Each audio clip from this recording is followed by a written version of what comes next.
Hello dear students, welcome to business study class. Last class we discussed about controlling process ಅಂದರೆ ನಿಯಂತ್ರಿಸುವಿಕೆಯ ಪ್ರಕ್ರಿಯೆ ಬಗ್ಗೆ ನೋಡಿದ್ವಿ. ಇಲ್ಲೇನು ಮಾಡ್ತೀವಿ, ಮೊದಲಾಗಿ ನೋಡ್ತಕ್ಕಂಥದ್ದು ಸೆಟ್ಟಿಂಗ್ ಪರ್ಫಾರ್ಮೆನ್ಸ್ ಸ್ಟ್ಯಾಂಡರ್ಡ್ಸ್ ಅಂತೀವಿ. ಅಲ್ಲಿ ಶಿಷ್ಟಗಳನ್ನು ಪಾಲಿಸ್ತಕ್ಕಂಥದ್ದು ಮೆಜರ್ಮೆಂಟ್ ಆಫ್ ಆ್ಯಕ್ಚುಯಲ್ ಪರ್ಫಾರ್ಮೆನ್ಸ್, ಅಲ್ಲಿರ್ತಕ್ಕಂಥ ನೈಜತೆಯ ಕಾರ್ಯದ ಬಗ್ಗೆ ಏನು ಮಾಡೋದು ಚರ್ಚೆ ಮಾಡ್ತಕ್ಕಂಥದ್ದು. ಇದರ ನಂತರ ಬರ್ತಕ್ಕಂಥದ್ದು ಇಲ್ಲರಿ comparing actual performance with standards ಅಂತ ಹೇಳ್ತೀವಿ. ನೆಕ್ಸ್ಟ್ ಬರ್ತಕ್ಕಂಥದ್ದು comparing actual performance with standards ಅಂತ ಹೇಳ್ತೀವಿ. ಅದರ ನಂತರ ಬರ್ತಕ್ಕಂಥದ್ದು ಅನಲೈಸಿಂಗ್ ಡಿವಿಯೇಷನ್ಸ್ ಅಂತ ಹೇಳ್ತೀವಿ, ಟೇಕಿಂಗ್ ಕರೆಕ್ಟಿವ್ ಆ್ಯಕ್ಷನ್ಸ್ ಅಂತ ಕರಿತೀವಿ. ಇದರ ನಂತರ ಬರ್ತಕ್ಕಂಥದ್ದು ಇಲ್ಲೇ ಅಂದರೆ ಟೇಕಿಂಗ್ ಕರೆಕ್ಟಿವ್ ಆ್ಯಕ್ಷನ್ಸ್ ಅಂತ ಹೇಳ್ತೀವಿ. ಅಂದರೆ ಇದರ ನಂತರ ಬರ್ತಕ್ಕಂಥದ್ದು ಇಲ್ಲಿ ಅಂತ ಕರಿತಂತ ನಿಯಂತ್ರಿಸುವ ಪ್ರಕ್ರಿಯೆ ಒಳಗೆ ಮೊದಲಾಗಿ ಬರ್ತಕ್ಕಂಥ ಕಾರ್ಯನಿರ್ವಹಣೆಯ ಶಿಷ್ಟಗಳನ್ನು ನಿರ್ಧರಿಸುವುದು, ನೈಜ ಕಾರ್ಯನಿರ್ವಹಣೆಯನ್ನು ಅಳೆಯುವುದು, ನೈಜ ಕಾರ್ಯನಿರ್ವಹಣೆಯನ್ನು ಸೃಷ್ಟೀಕರಣಗಳೊಂದಿಗೆ ಹೋಲಿಸುವುದು, ವ್ಯತ್ಯಾಸಗಳನ್ನು ವಿಶ್ಲೇಷಿಸುವುದು, ಸರಿಪಡಿಸುವ ಕ್ರಮವನ್ನು ಕೈಗೊಳ್ಳುವುದು. ಇದೇನಿದೆ ನಿಯಂತ್ರಿಸುವಿಕೆಯ ಪ್ರಕ್ರಿಯೆ ಅಂತ ಹೇಳ್ತೀವಿ. ಇದರ ನಂತರ ಇವತ್ತು ನಾವು ಕಲಿತಕ್ಕಂಥದ್ದು ಯಾವುದಪ್ಪ ಅಂತಂದ್ರೆ ಎರಡು ರೀತಿಯಾಗಿರ್ತಕ್ಕಂಥ ಟೆಕ್ನಿಕ್ಸ್ಗಳು ಬರ್ತಾವೆ. ಆ ಮೊದಲನೇ ಟೆಕ್ನಿಕ್ಸ್ ಆಫ್ ಮ್ಯಾನೇಜರಲ್ ಕಂಟ್ರೋಲ್ ಅಂತಲೇ ಕರಿತೀವಿ. ಇಲ್ಲೇನು ಮಾಡ್ತೀವಿ, ನಿರ್ವಹಣೆಯ ನಿಯಂತ್ರಿಸುವಿಕೆಯ ಕಾರ್ಯಗಳಂತಲೇ ಕರಿತೀವಿ. ಇಲ್ಲೇ ಮೊದಲಾಗಿ ಬರ್ತಿರ್ತಕ್ಕಂಥ ನೋಡ್ರಿ, ಇಲ್ಲೇನು ಮಾಡ್ತೀವಿ ಅಂತಂದ್ರೆ ನಿರ್ವಹಣಾತ್ಮಕ ನಿಯಂತ್ರಣದ ತಂತ್ರಗಳಂತಲೇ ಕರಿತೀವಿ. ಹೌದಾ? ಇವುಗಳ ನಂತರ ಇಲ್ಲೇ ನಿರ್ವಹಣಾತ್ಮಕ ನಿಯಂತ್ರಣದ ತಂತ್ರಗಳನ್ನು ಎರಡು ಮುಖ್ಯ ವಿಭಾಗನಾಗಿ ಆಚರಿಸ್ತೀವಿ. ಅದರಲ್ಲಿ ಬರ್ತಕ್ಕಂಥದ್ದು the various techniques of managerial control may be classified into two broad categories ಅಂತ ಹೇಳ್ತೀವಿ, traditional techniques and modern techniques. ಸಾಂಪ್ರದಾಯಿಕ ತಂತ್ರಗಾರಿಕೆ ಮತ್ತು ಆಧುನಿಕ ತಂತ್ರಗಾರಿಕೆ ಅಂತ ಕರಿತೀವಿ. ಟ್ರೆಡಿಷನಲ್ ಟೆಕ್ನಿಕ್ಸ್ ಮೀನ್ಸ್ ಏನ್ರಿ, traditional techniques are those which have been used by the companies for a long time ನಾವು ಅಂತ ಹೇಳ್ತೀವಿ. ಅಂದ್ರೆ ಏನು ಮಾಡ್ತೀವಿ, ಅಲ್ಲಿರ್ತಕ್ಕಂಥ ಸಾಂಪ್ರದಾಯಿಕ ತಂತ್ರಗಳು, ಇವುಗಳನ್ನು ಟ್ರೆಡಿಷನಲ್ ಟೆಕ್ನಿಕ್ಸ್ ಅಂತಲೂ ಕೂಡ ಕರಿತೀವಿ. ಬಹಳ ಕಾಲದಿಂದಲೂ ಕಂಪ್ನಿಗಳೇನ್ರಿ ಬಳಸುತ್ತಿರುವ ತಂತ್ರಗಳೇನ್ರಿ ಸಾಂಪ್ರದಾಯಿಕ ತಂತ್ರಗಳಾಗಿವೆ. ಆದಾಗ್ಯೂ ಇಲ್ಲಿ ಮಾಡ್ತೀವಿ ತಂತ್ರಗಳು ಅಪ್ರಸ್ತುತವಾಗಿಲ್ಲ ಮತ್ತು ಅವುಗಳನ್ನು ಕಂಪ್ನಿಗಳು ಈಗಲೂ ಕೂಡ ಏನು ಮಾಡಕತ್ತವ್ರಿ, ಬಳಕೆ ಮಾಡಕತ್ತಾವ ಅಂತ ಹೇಳ್ತೇವೆ. ಹೌದಾ? ಇವುಗಳ ಮುಖಾಂತರ ಅವುಗಳನ್ನು ನೋಡ್ತಕ್ಕಂಥದ್ದು. ಇಲ್ಲೇ ಮೊದಲದಾಗಿ ಬರ್ತಕ್ಕಂಥದ್ದು ಪರ್ಸ್ನಲ್ ಅಬ್ಸರ್ವೇಷನ್ ಅಂತ ಹೇಳ್ತೀವಿ, ಅಂದ್ರೆ ವೈಯಕ್ತಿಕ ಅವಲೋಕನ. ಅದರ ನಂತರ ಬರ್ತಕ್ಕಂಥದ್ದು ಅಂಕಿ ಅಂಶೀಯ ವರದಿಗಳಂತ ಹೇಳ್ತೀವಿ. ಅದರ ನಂತರ ಏನ್ರಿ ಸ್ಟ್ಯಾಟಿಕಲ್ ರಿಪೋರ್ಟ್ಸ್ ಅಂತ ಕರಿತೀವಿ. ಸಮಛೇದ ವಿಶ್ಲೇಷಣೆ, ಬ್ರೇಕ್ ಇವನ್ ಅನಲೈಸಿಸ್ ಅಂತ ಕರಿತೀವಿ. ಇದರ ನಂತರ ಬರ್ತಕ್ಕಂಥದ್ದು ಬಜೆಟ್ ಆಧಾರಿತ ನಿಯಂತ್ರಣ, ಬಜೆಟರಿ ಕಂಟ್ರೋಲ್ ಅಂತ ಕರಿತೀವಿ. ಇವುಗಳನ್ನು ನೋಡ್ತಕ್ಕಂಥದ್ದು ಇಲ್ಲಿ ಮೊದಲನೇದಾಗಿ ಬರ್ತಕ್ಕಂಥದ್ದು ಯಾವ್ದು ಇಲ್ಲೇ. ಅದರ ನಂತರ ಬರ್ತಕ್ಕಂಥದ್ದು ಮಾಡರ್ನ್ ಟೆಕ್ನಿಕ್ಸ್ ಅಂತ ಹೇಳ್ತೀವಿ. ಅಂದ್ರೆ ಏನು ಮಾಡ್ತೀವಿ ಇಲ್ಲೇ ಮಾಡರ್ನ್ ಟೆಕ್ನಿಕ್ಸ್ಗಳಂತಂದ್ರೆ ಇಲ್ಲಿರ್ತಕ್ಕಂಥ ಮಾಡರ್ನ್ ಟೆಕ್ನಿಕ್ಸ್ಗಳು ಏನು ಮಾಡ್ತಾವ್ರಿ, ಹಲವಾರು ರೀತಿಯಾಗಿರ್ತಕ್ಕಂಥ ರೀತಿಯೊಳಗೆ ಕೆಲಸ ಮಾಡ್ತಾವೆ. ಇಲ್ಲೇ ಆಧುನಿಕ ತಂತ್ರಗಾರಿಕೆಗಳು ಅಥವಾ ಇಲ್ಲೇನ್ರಿ ಮೊದಲಾಗಿ ಬರ್ತಕ್ಕಂಥದ್ದು ರಿಟರ್ನ್ ಆರ್ ಇನ್ವೆಸ್ಟ್ಮೆಂಟ್ ಅಂತ ಹೇಳ್ತೀವಿ. ಅಂದ್ರೆ ಏನ್ರಿ ಹೂಡಿಕೆ ಮೇಲಿನ ಪ್ರತಿಫಲ ಅಂತ ಕರಿತೀವಿ. ಅದರ ನಂತರ ಬರ್ತಕ್ಕಂಥದ್ದು ರೇಷಿಯೋ ಅನಲೈಸಿಸ್, ಅನುಪಾತ ವಿಶ್ಲೇಷಣೆ ಅಂತ ಕರಿತೀವಿ.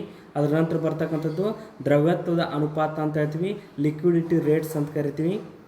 ಇದರ ನಂತರ ಬರ್ತಕ್ಕಂಥದ್ದು ರೆಸ್ಪಾನ್ಸಿಬಿಲಿಟಿ ಅಕೌಂಟಿಂಗ್ ಅಂತ ಹೇಳ್ತೀವಿ, ಮ್ಯಾನೇಜ್ಮೆಂಟ್ ಆಡಿಟ್ ಅಂತ ಹೇಳ್ತೀವಿ, PRT ಆ್ಯಂಡ್ CPM ಅಂತ ಹೇಳ್ತೀವಿ. ಇದರ ನಂತರ ಬರ್ತಕ್ಕಂಥದ್ದು ಮ್ಯಾನೇಜ್ಮೆಂಟ್ ಇನ್ಫಾರ್ಮೇಷನ್ ಸಿಸ್ಟಮ್ ಅಂತಲೇ ಕರಿತೀವಿ. ಹೌದಾ? ಈ ರೀತಿಯಾಗಿ ಏನು ಮಾಡ್ತೀರಿ, ಇವುಗಳನ್ನು ಬಳಕೆ ಮಾಡ್ತಕ್ಕಂಥದ್ದು. ಇಲ್ಲ ನೀವು ಮೊದಲದಾಗಿ ನೋಡ್ತಕ್ಕಂಥದ್ದು ಅವ್ರಿ ಯಾವ್ದ್ರಿ ಸಾಂಪ್ರದಾಯಿಕ ತಂತ್ರಗಾರಿಕೆ ಒಳಗೆ ಮೊದಲಾಗಿ ನೋಡ್ತಕ್ಕಂಥದ್ದು ಇಲ್ಲೇ traditional techniques have been for example techniques of managerial control ನೋಡ್ತಕ್ಕಂಥ ಸಂದರ್ಭದಲ್ಲಿ the techniques of managerial control can be classified into two categories ಅಂತ ಹೇಳಿದೆ, traditional techniques and modern techniques. ಅಂದ್ರೆ ಸಾಂಪ್ರದಾಯಿಕ ತಂತ್ರಗಾರಿಕೆಗಳು ಮತ್ತು ಆಧುನಿಕ ತಂತ್ರಗಾರಿಕೆಗಳು ಅಂತ ಹೇಳ್ತೀವಿ. Traditional techniques have been used by managers since long ago, ಅಂದ್ರೆ ಹಿಂದಿನ ಕಾಲದಿಂದ ಇವುಗಳನ್ನು ಬಳಕೆ ಮಾಡ್ಕೊಂತ ಬಂದಾರ ಅಂತ ಹೇಳ್ತಾರೆ. ಯಾರು ಯೂಸ್ ಮಾಡ್ತಾರೆ ಇದನ್ನ? ಮ್ಯಾನೇಜರ್ಸ್ ಯೂಸ್ ಮಾಡ್ತಾರೆ. The following are traditional techniques of managerial control. ಅಂದ್ರೆ ಇದೇನ್ರಿ ಇದೊಂದು ಸಾಂಪ್ರದಾಯಿಕ ಟೆಕ್ನಿಕ್ ಆಗೈತೆ ಅಂತ ಹೇಳ್ತೀವಿ. ಅಂದ್ರೆ ನಿಯಂತ್ರಿಸುವಿಕೆ, ಮ್ಯಾನೇಜರಲ್ ಅಂತಂದ್ರೆ ನಿರ್ವಹಣಾತ್ಮಕ ನಿಯಂತ್ರಿಸುವಿಕೆ ಅಂತಲೂ ಕೂಡ ಕರಿತೀವಿ. ಇದರ ಮೊದಲದಾಗಿ ಬರ್ತಕ್ಕಂಥದ್ದು ವೈಯಕ್ತಿಕ ಅವಲೋಕನ ಅಥವಾ ಪರ್ಸ್ನಲ್ ಅಬ್ಸರ್ವೇಷನ್ ಅಂತ ಹೇಳ್ತೀವಿ.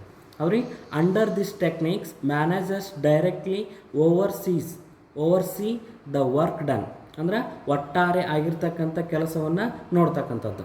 It ensure that managers get the right information, ಅಂದ್ರೆ ಸರಿಯಾದ ಮಾಹಿತಿಯನ್ನು ಪಡ್ಕೋತಾನ.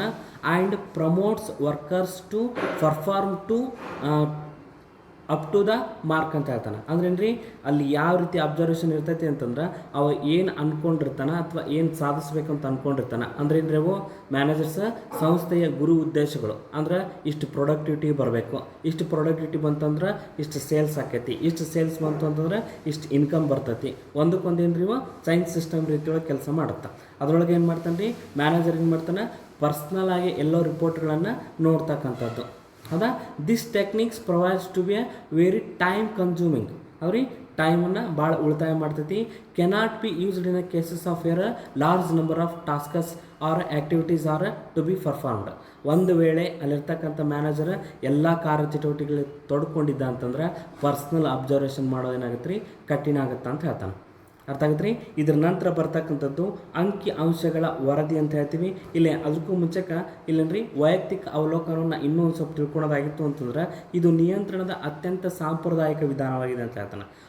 ವೈಯಕ್ತಿಕ ಅವಲೋಕನವು ಪ್ರಥಮ ಹಂತದ ಮಾಹಿತಿಯನ್ನು ಸಂಗ್ರಹಿಸಲು ಸಹಾಯ ಮಾಡುತ್ತದೆ. ಇದು ನೌಕರರಿಗೆ ಕಾರ್ಯನಿರ್ವಹಿಸುತ್ತಿರುವಾಗ ತಮ್ಮನ್ನು ಅವಲೋಕಿಸುತ್ತಿದ್ದಾರೆ ಎಂಬುದನ್ನು ತಿಳಿಯುವುದರಿಂದ ಉತ್ತಮವಾಗಿ ಕೆಲಸ ಕಾರ್ಯನಿರ್ವಹಿಸಲು ಮಾನಸಿಕ ಒತ್ತಡವನ್ನು ನಿರ್ವಹಿಸುತ್ತದೆ. ಹೆಚ್ಚು ಸಮಯ ಹಿಡಿಯುವ ವಿಧಾನವಾಗಿದ್ದು ಎಲ್ಲ ಪ್ರಕಾರಗಳಲ್ಲಿ ಕೆಲಸಗಳಲ್ಲಿ ಪರಿಣಾಮಕಾರಿಯಾಗಿ ಬಳಸಲು ಸಾಧ್ಯವಾಗುವುದಿಲ್ಲ ಅಂತ ಹೇಳ್ತಾನೆ.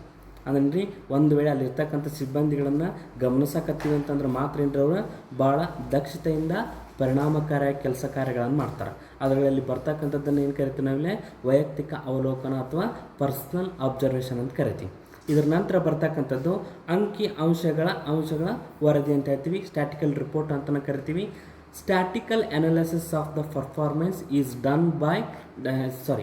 Done in the form of average ratios and percentage ಅಂತ ಹೇಳ್ತೀವಿ. Such statistical analysis helps in easy compression of actual performance with the set standards and also with past performance ಅಂತ ಹೇಳ್ತೀವಿ. ಹೌದಾ. ಇದನ್ನ ಸ್ಟ್ಯಾಟಿಕಲ್ ರಿಪೋರ್ಟ್ ಅಂತ ಹೇಳ್ತೀವಿ. ಅಂದ್ರೆ ಅಂಕಿ ಅಂಶಗಳ ವಿಶ್ಲೇಷಣೆಯು ಸರಾಸರಿ ಶೇಕಡಾವಾರು ಅನುಪಾತಗಳ ಸಹ ಸಂಬಂಧಗಳ ಇತ್ಯಾದಿ ರೂಪದಲ್ಲಿ ಸಂಘಟನೆಯ ಅನೇಕ ಕ್ಷೇತ್ರಗಳಲ್ಲಿ ಕಾರ್ಯನಿರ್ವಹಣೆಯು ಅತ್ಯಂತ ಪ್ರಯೋಜನಕಾರಿಯಾಗಿರ್ತಕ್ಕಂಥ ಮಾಹಿತಿಯನ್ನು ವ್ಯವಸ್ಥಾಪನೆಗೆ ತಿಳಿತೀವಿ. ಅಂದರೆ ಎಷ್ಟು ಪರ್ಸೆಂಟೇಜ್ ಕೆಲಸ ಆಯಿತು ಅಂದರೆ ಶೇಕಡಾವಾರು ಅಲ್ಲಿರ್ತಕ್ಕಂಥ ಸಿಬ್ಬಂದಿಗಳನ್ನು ಎಷ್ಟು ಕೆಲಸ ಮಾಡಕತ್ತಾರ, ನಾವು ಎಷ್ಟು ಶೇಕಡಾವಾರು ಉತ್ಪನ್ನಗಳನ್ನು ತೆಗೆದೀವಿ ಅದನ್ನೇನ್ರಿ ಅಂಕಿ ಅಂಶಗಳಲ್ಲಿ ನೋಡ್ತಕ್ಕಂಥದ್ದನ್ನೇನು ಕರಿತೀವಿ ನಾವಿಲ್ಲಿ ಸ್ಟ್ಯಾಟಿಕಲ್ ರಿಪೋರ್ಟ್ಸ್ ಅಥವಾ ಅಂಕಿ ಅಂಶಗಳ ವರದಿಗಳಂತ. ಅಂದ್ರೆ ಎಷ್ಟು ಜನ ಅದಾರ, ಎಷ್ಟು ಉತ್ಪಾದನೆ ಆಯ್ತು, ಎಷ್ಟು ಸೇಲ್ಸ್ ಆಯ್ತು, ಎಷ್ಟು ಲಾಭ ಆಯ್ತು, ಇವೆಲ್ಲವುಗಳನ್ನು ನಾವು ಎದುರಾಗ ಬರಿತೀವಿ, ಅಂಕಿ ಅಂಶಗಳೆಲ್ಲ ಬರಿತೀವಿ. ಹೌದಾ. ಇವುಗಳನ್ನು ಫಾರ್ ಎಕ್ಸಾಂಪಲ್ ಹೋದ ವರ್ಷಕ್ಕೆ ಉದಾಹರಣೆಗೆ 2015 ಕಂಪ್ನಿ ಸ್ಟಾರ್ಟ್ ಆಗಿತ್ತು ಅಂತಂದ್ರೆ ಅಲ್ಲಿಂದ ಇಲ್ಲಿ ತನಕ ಅವ್ರಿಗೆ ಏನು ಇನ್ಕ್ರೀಸ್ ಆಯಿತೋ ಡಿಕ್ರೀಸ್ ಆಯಿತೋ ಚಾರ್ಟ್ಗಳನ್ನು ಹಾಕ್ಬೋದು. ಇದ್ರ ಮುಖಾಂತರ ಇಲ್ಲಿರ್ತಕ್ಕಂಥ ಅಂಕಿ ಅಂಶಗಳ ಮುಖಾಂತರ. ಅರ್ಥ ಆಗುತ್ತೆ ಹಂಗಾರೆ. ಓಕೆ. ಇದ್ರ ನಂತರ ಬರ್ತಕ್ಕಂಥದ್ದು ಏನ್ರಿ ಬ್ರೇಕ್ ಇವನ್ ಅನಲೈಸಿಸ್ ಅಂತ ಹೇಳ್ತೀವಿ. ಬ್ರೇಕ್ ಇವನ್ ಅನಲೈಸಿಸ್ ಅಂತಂದ್ರೆ ಸಮಚ್ಛೇದ ವಿಶ್ಲೇಷಣೆ ಅಂತ ಹೇಳ್ತೀವಿ. ಇಲ್ಲಿ ಬರ್ತಕ್ಕಂಥದ್ದು it comprises a study of relations between cost, volume and profits. ಅಂದ್ರೆ ಅಲ್ಲಿರ್ತಕ್ಕಂಥ ವೆಚ್ಚ, ಅದರ ಮೌಲ್ಯ, ಅದರ ಒಂದು ಲಾಭ. ಹೌದಾ. Under this techniques the costs and profit at a various level of quantity are studied. Accordingly the level of output where the profit is maximized is identified. Break even is said to occur when there is neither profit or a loss ಅಂತ ಹೇಳ್ತೀವಿ. This is the total revenue earned by the organization equal to the total cost of incurred. ಅಂದ್ರೇನ್ರಿ ಅಲ್ಲಿರ್ತಕ್ಕಂಥ ಸಮವೇದ ವಿಶ್ಲೇಷಣೆಯು ಒಂದು ತಂತ್ರಗಾರಿಕೆ ಆಗಿದ್ದು ವ್ಯವಸ್ಥಾಪಕರು ವೆಚ್ಚಗಳ ಪ್ರಮಾಣಗಳ ಲಾಭಗಳ ನಡುವಿನ ಸಂಬಂಧವನ್ನು ಅಭ್ಯಾಸ ಮಾಡಲು ಇವುಗಳನ್ನು ಬಳಸ್ತಾರೆ. ಇದು ಕಾರ್ಯಚಟುವಟಿಕೆಯ ವಿವಿಧ ಹಂತಗಳಲ್ಲಿ ಲಾಭ ನಷ್ಟಗಳನ್ನು ಏನು ಮಾಡ್ತಿರೋದ ನಿರ್ಧರಿಸುತ್ತದೆ. ಲಾಭವೂ ಇಲ್ಲದ ನಷ್ಟವೂ ಇಲ್ಲದ ಮಾರಾಟದ ಪ್ರಮಾಣವನ್ನು ಸಮಚ್ಛೇದ ಬಿಂದು ಎಂದು ಕರೆಯಲಾಗುತ್ತದೆ. ಅಂದರೆ there is no profit no gain, ಅಂದರೆ ನಷ್ಟನೂ ಇಲ್ಲ, ಲಾಸು ಇಲ್ಲ, ಪ್ರಾಫಿಟೇ ಇಲ್ಲ. ಇದನ್ನು ಹಿಂಗೆ ಕರಿತೀವಿ ನಾವಿಲ್ಲಿ ಬ್ರೇಕ್ ಇವನ್ ಅನಾಲಿಸಿಸ್ ಅಂತ ಹೇಳ್ತೀವಿ. ಅಂದ್ರೆ ಏನ್ರಿ, ಇದಕ್ಕೊಂದು ಸಮಚ್ಛೇದ ಬಿಂದು ಇಸ್ ಈಕ್ವಲ್ ಟು ಅವ್ರಿ ಇವುಗಳನ್ನು ಕರಿತೀವಿ ಸಮಚ್ಛೇದ ಬಿಂದು ಇಸ್ ಈಕ್ವಲ್ ಟು ಸ್ಥಿರ ವೆಚ್ಚ ಡಿವೈಡೆಡ್ ಬೈ ಏನ್ರಿ ಪ್ರತಿ ಯೂನಿಟ್ನ ಮಾರಾಟದ ಬೆಲೆ, ಅಥವಾ ಪ್ರತಿ ಯೂನಿಟ್ನೇ ಏನ್ರಿಲ್ಲೇ ಇರತಕ್ಕಂಥ ಮಾರಾಟದ ಬೆಲೆ ಇಂಟು ಏನ್ರಿ ಪ್ರತಿ ಯೂನಿಟ್ನ ಪರಿವರ್ತನೀಯ ವೆಚ್ಚ ಅಂತ ಹೇಳ್ತೀವಿ. ಅಂದ್ರೆ ಇಲ್ಲೇ ಸೆಲ್ಲಿಂಗ್ ಪ್ರೈಸ್ ಪರ್ ಯೂನಿಟ್ ಅಂತ ಕರಿತೀವಿ. ಅಂದ್ರೆ ಪ್ರತಿ ಯೂನಿಟ್ನ ಮಾರಾಟದ ಬೆಲೆ ಅಂತ ಹೇಳ್ತೀವಿ. ಇದರ ನೋಡಿರಿ ಇಲ್ಲೇ ಸಮಚ್ಛೇದ ಬಿಂದು ಅಂತಂದ್ರೆ break even point is equal to fixed cost divided by selling price per unit variable cost per unit, ಅಥವಾ ಏನ್ರಿ ಬಜೆಟರಿ ಕಂಟ್ರೋಲ್ ಅವು ವೇರಿಯಬಲ್ ಕಾಸ್ಟ್ ಪರ್ ಯೂನಿಟ್ ಅಂತ ಹೇಳ್ತೀವಿ. ಈ ಒಂದು ಮುಖಾಂತರ ಇಂಟರ್ವ್ಯೂಗಳನ್ನು ನೋಡ್ತಕ್ಕಂಥದ್ದು. ಇದ್ರ ನಂತರ ಬರ್ತಕ್ಕಂಥದ್ದು ಬಜೆಟರಿ ಕಂಟ್ರೋಲ್ ಅಂತ ಹೇಳ್ತೀವಿ. ಬಜೆಟರಿ ಕಂಟ್ರೋಲ್ ಅಂತಂದ್ರೆ ಬಜೆಟ್ ಆಧಾರಿತ ನಿಯಂತ್ರಣ ಅಂತ ಹೇಳ್ತೀವಿ. ಅಂದ್ರೆ ಏನ್ರಿ ಇಲ್ಲೇ under the technique of budgetary control, budgets are prepared for each activity and operation in the organisation. Here the term budget refers to defining the goals and objectives which are to be achieved in a quantitative terms. Then the actual results of the activities are compared with the budgetary standards. Accordingly, the work done is assessed and evaluated. Deviations from the set and standards are identified. Corrective actions are decided ಅಂತ ಹೇಳ್ತೀವಿ. ಹೌದಾ, ಈ ರೀತಿ ಇವುಗಳನ್ನು ನೋಡ್ತಕ್ಕಂಥದ್ದು. ಇದ್ರ ನಂತರ ಬರ್ತಕ್ಕಂಥದ್ದು ಏನ್ರಿ ನೋಡ್ರಿ ಇಲ್ಲೇನಂತನ ಬಜೆಟ್ ಆಧಾರಿತ ನಿಯಂತ್ರಣ ಅಂತ ಹೇಳ್ತೀವಿ. ಅಂದ್ರೆ ಏನ್ರಿ ಇಲ್ಲಿರ್ತಕ್ಕಂಥ ಬಜೆಟ್ ಆಧಾರಿತ ನಿಯಂತ್ರಣ ಒಂದು ತಂತ್ರಗಾರಿಕೆ ಆಗಿದ್ದು ಎಲ್ಲ ಕಾರ್ಯಚಟುವಟಿಕೆಯನ್ನು ಬಜೆಟ್ ರೂಪದಲ್ಲಿ ಪೂರ್ವಭಾವಿಯಾಗಿ ಯೋಚಿಸಲಾಗುತ್ತದೆ. ನೈಜ ಫಲಿತಾಂಶವನ್ನು ಬಜೆಟ್ ಆಧಾರಿತ ಶಿಸ್ತುಗಳೊಂದಿಗೆ ಹೋಲಿಸಲಾಗುವುದು. ಫಾರ್ ಎಕ್ಸಾಂಪಲ್, ಸಂಸ್ಥೆಯಲ್ಲಿರ್ತಕ್ಕಂಥ ಫೈನಾನ್ಷಿಯಲ್ ಡಿಪಾರ್ಟ್ಮೆಂಟ್ ಏನು ಮಾಡ್ತೀರಿ, ತನ್ನ ಎಲ್ಲ ವಿಭಾಗಗಳಿಗೆ ಬೇಕಾಗಿರ್ತಕ್ಕಂಥ ಹಣಕಾಸಿನ ವ್ಯವಸ್ಥೆಯನ್ನು ಒಂದು ಇಂಡೆಂಟ್ ಮುಖಾಂತರ ಅಥವಾ ಬಜೆಟರಿ ಮುಖಾಂತರ ತೊಗೊಳುತ್ತೆ. ಅವ್ರಿಗೆ ಪ್ರೊಡಕ್ಷನ್ ಡಿಪಾರ್ಟ್ಮೆಂಟಿಗೆ ಎಷ್ಟು ಹಣಕಾಸು ಬೇಕು, ಅವ್ರಿಗೆ ಫೈನಾನ್ಷಿಯಲ್ HR ಡಿಪಾರ್ಟ್ಮೆಂಟಿಗೆ ಎಷ್ಟು ಬೇಕು, ಸೇಲ್ಸ್ ಡಿಪಾರ್ಟ್ಮೆಂಟಿಗೆ ಎಷ್ಟು ಬೇಕು, ಯಾರಿಗೆ ಯಾವ ರೀತಿಯಾಗಿರ್ತಕ್ಕಂಥ ಸ್ಯಾಲ್ರಿ ಕೊಡಬೇಕು, ಇವುಗಳನ್ನೆಲ್ಲ ಮುಂಚಿತವಾಗಿನ ಒಂದೇನ್ರಿ ಬಜೆಟರಿ ಒಳಗೆ ಬಜೆಟ್ ಮುಖಾಂತರ ಮಾಡ್ತಕ್ಕಂಥ. ಹೆಂಗೆ ಸರ್ಕಾರದವರು ಬಜೆಟ್ಗಳನ್ನು ಮಂಡನೆ ಮಾಡ್ತಾರಲ್ಲ, ಅವ ಈ ವರ್ಷ ಸರ್ಕಾರಕ್ಕೆ ಎಷ್ಟು ಆದಾಯ ಬರಬೇಕು, ಎಷ್ಟು ವೆಚ್ಚ ಐತಿ ಅನ್ನೋದನ್ನು ತಿಳಿಸ್ಕೊಡ್ತಕ್ಕಂಥದ್ದು ಏನ್ರಿ ಬಜೆಟರಿ. ಅರ್ಥ ಆಗತ್ತೆ ಹಿಂಗಾರ. ಇದರ ನಂತರ ಬರ್ತಕ್ಕಂಥದ್ದು ಯಾವ್ರಿ ಮಾಡರ್ನ್ ಟೆಕ್ನಿಕ್ಸ್ ಅಂತ ಹೇಳ್ತೀವಿ. ಇಲ್ಲೇ ಮೊದಲೇದಾಗಿ ಇಲ್ಲೇ ಬರ್ತಕ್ಕಂಥವುಗಳು ರಿಟರ್ನ್ ಆನ್ ಇನ್ವೆಸ್ಟ್ಮೆಂಟ್ ಅಂತ ಹೇಳ್ತೀವಿ. ಅಂದ್ರೆ ಏನ್ರಿ return on investment refers to the benefits from ಏನ್ರಿ ಇನ್ವೆಸ್ಟ್ಮೆಂಟ್ ಅಂತೀವಿ. In other words it is ಏನ್ರಿ it is an assessment of whether the investment beneficial in an organization. Managers use the technique of comparing the performance of various departments or for comparing present actions and past performance ಅಂತ ಹೇಳ್ತೀವಿ. ಅಂದ್ರೆ ಹೂಡಿಕೆ ಮೇಲಿನ ಪ್ರತಿಫಲ ಅಂತ ಕರಿತೀವಿ. ಹೂಡಿಕೆ ಮೇಲಿನ ಪ್ರತಿಫಲ ಅನುಪಾತವು ಒಂದೇನ್ರಿ ಉಪಯುಕ್ತವಾದ ತಂತ್ರವಾಗಿತ್ತು.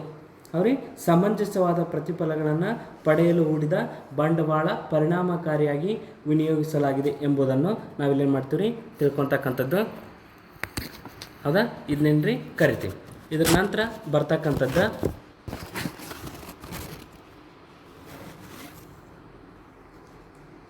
ಯಾವುದ್ರಲ್ಲೇ ರಿಟರ್ನ್ ಆನ್ ಇನ್ವೆಸ್ಟ್ಮೆಂಟ್. ಇದರ ನಂತರ ಬರ್ತಕ್ಕಂಥದ್ದು ರೇಷಿಯೋ ಅನಾಲಿಸಿಸ್ ಅಂತಲೇ ಕರಿತೀವಿ. ಅಂದ್ರೇನ್ರಿ ಅನುಪಾತ ವಿಶ್ಲೇಷಣೆ. ಅಂದ್ರೇನ್ರಿ ಇಲ್ಲಿ ಅದಕ್ಕೆ ಮುಂಚೆಗೆ ಹೂಡಿಕೆ ಮೇಲಿನ ಪ್ರತಿಫಲವನ್ನು ಒಂದು ಫಾರ್ಮುಲಾದ ಮುಖಾಂತರ ತಿಳ್ಕೊಬೇಕಾಗುತ್ತೆ.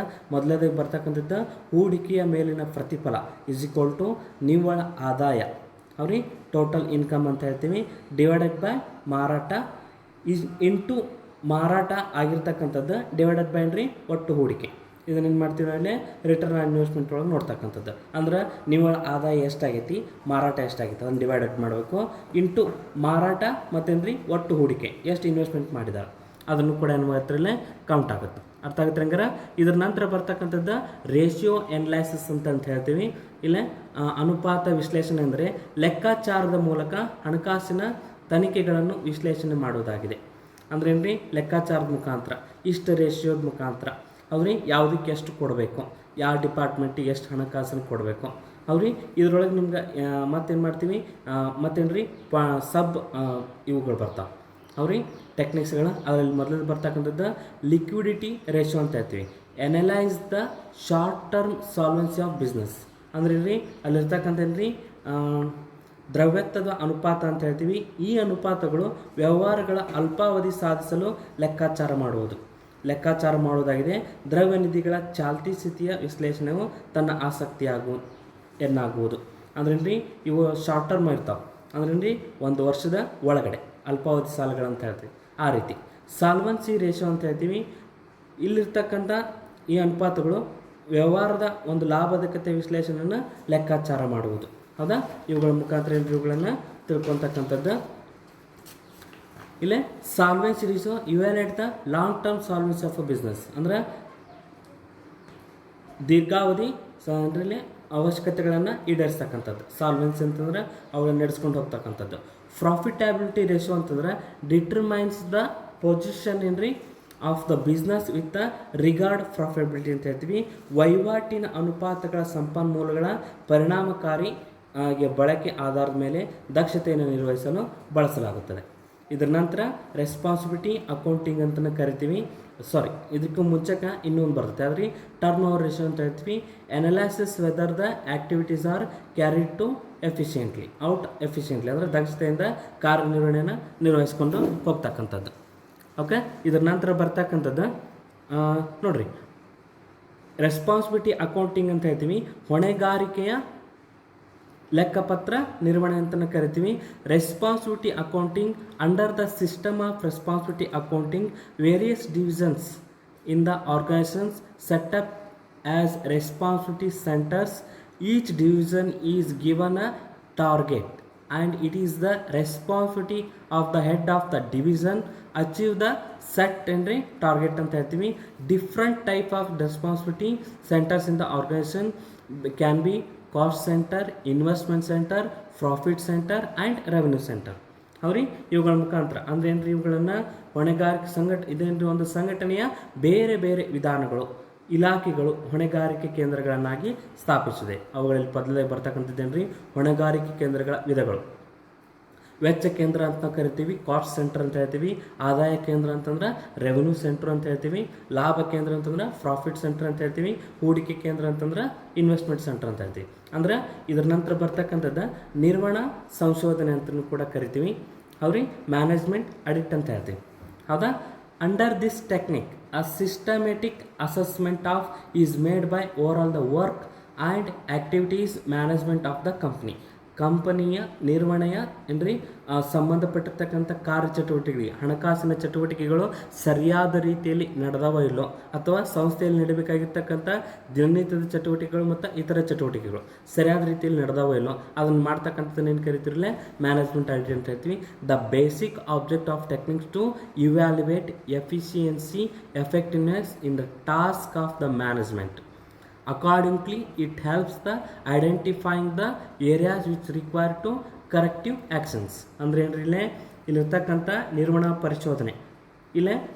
ಪರಿಶೋಧನೆಯ ಒಟ್ಟಾರೆ ನಿರ್ವಹಣೆ ಕಾರ್ಯಾಚರಣೆಯನ್ನು ವ್ಯವಸ್ಥಿತವಾಗಿ ಮೌಲ್ಯಮಾಪನ ಮಾಡುವುದಾಗಿದೆ ಅಂತ ಹೇಳ್ತಾರೆ. ಇದರ ನಂತರ ಬರ್ತಕ್ಕಂಥದ್ದು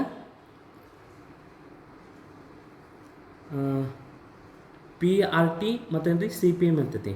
program evaluation and review techniques PRT and critical path method CPM ಅಂತ ಹೇಳ್ತೀವಿ are based on network analysis.